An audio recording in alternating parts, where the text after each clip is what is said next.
есть я уже, в принципе, с детства знал, кем я буду. То есть я буду врачом, мечтал, конечно, быть пластическим хирургом, но почему-то мои как-то мечты не то что не сбылись, я вот в процессе своей учебы, в процессе, наверное, своего становления как врача понял, что это не мое. Хотя вот хирургия сейчас начал увлекаться все больше и больше.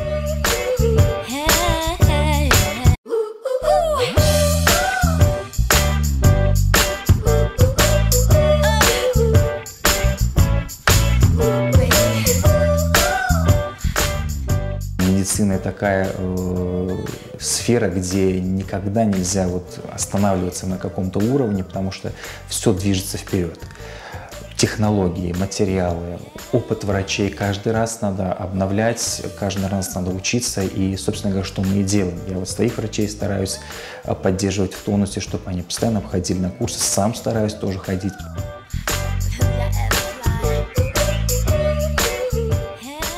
Есть такое понятие «скрытый кариес».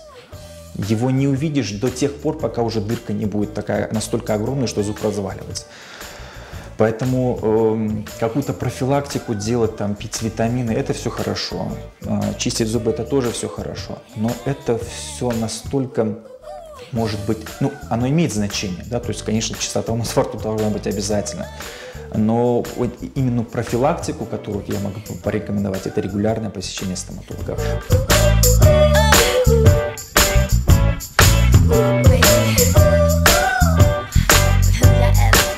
Моя профессия, наверное, для меня это полжизни. То есть одна половина жизни – это, наверное, моя семья, вторая половина жизни – это моя работа. То есть я здесь фактически провожу в буквальном смысле пол своей жизни.